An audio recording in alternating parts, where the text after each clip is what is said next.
আসসালামু আলাইকুম গাইস, কেমন আছেন সবাই? আসলে সবাই ভালো আছেন, আপনাদের দোয়ায় ভালোবাসা আমি অনেক ভালো আছি। তো আপনারা দেখছেন যে সাকিবুল মানে আমার ভাতিজা ওই অনেক সুন্দর সুরা বলে। দেন হয়েছে যে ওই মাদ্রাসা আবার আপনারা জানেন। তো এই জায়গাটা ওর ওই ফেভারিট। দেন হয়েছে আমার সাথে আছে ভাতিজি সুমাইয়া, দেন এইখানে আছে ভাতিজা সাকিবুল। তো এই জায়গাটা হচ্ছে ওর ফেভারিট। তো ওর ফেভারিট জায়গা ওরা নিয়ে আইলেই ওই আমার সুরা শোনায়। সাকিবুল, এখানে আসো।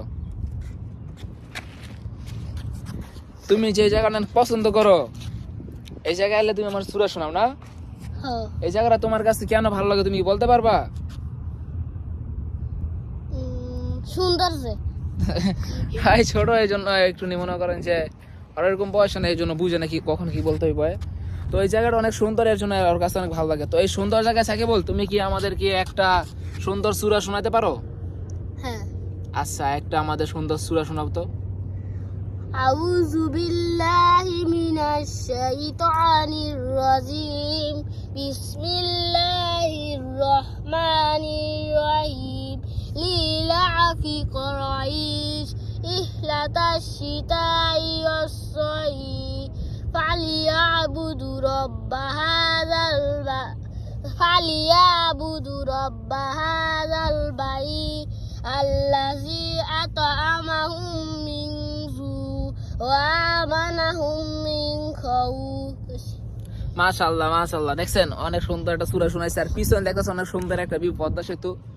তো এই পদ্মা সেতু দেখার জন্য অনেক দূর থেকে মানুষ আসে, কিন্তু আমরা সকালে আইছি। আর আমরা যে রাস্তাতে আইছি এই রাস্তা কেউ ছিল না, এটা হচ্ছে মনে করেন যে লোকাল রাস্তা বলতে গেলে আইছে। এই রাস্তাটা হচ্ছে আপনার কি বলে মানে এলাকার মানুষ যারা সরাই চিনে। আর ওই যে ওই সাইডে যেটা আছে ওই সাইডে অনেক মানুষ মানে অনেক পর্যটক আছে। ওই সাইড হচ্ছে আপনার পাবলিক রাস্তা, মানে সবাই চিনে। কিন্তু এইটা হচ্ছে লোকাল রাস্তা, এই জন্য এই জায়গা সবসময় খালি থাকে। এই জন্য এই জায়গায় যারা পার্সোনালি আসতে পারে বা যারা চিনে এলাকার তারাই একমাত্র এই জায়গায় আসে। আর এই পদ্মা সেতু নিয়ে কিছু কাহিনী ঘটে গেছে। বরিশাল ভোলা সম্ভবত, আমি যতটুকু জানি ওইখান থেকে কিছু লোক মনে পদ্মা সেতু পাড়ি দিতে পারে নাই। ওরা চেষ্টা করছিল যে সাঁতরায় পারার জন্য, তারপরে মারা গেছে। ইন্নালিল্লাহি ওয়া ইন্না ইলাইহি রাজিউন, একজন মারা গেছে আমি শুনছিলাম যতটুকু জানি। তারপর ওরা এসে এই পদ্মা সেতু নিয়ে আন্দোলন করছিল, ওরা সেতু চেতেছে। তো দেখেন ভাই, আপনারা এই সামান্য একটা কিছুর জন্য যদি নিজের জীবন দিয়ে দেন, এটা হইল না ভাই।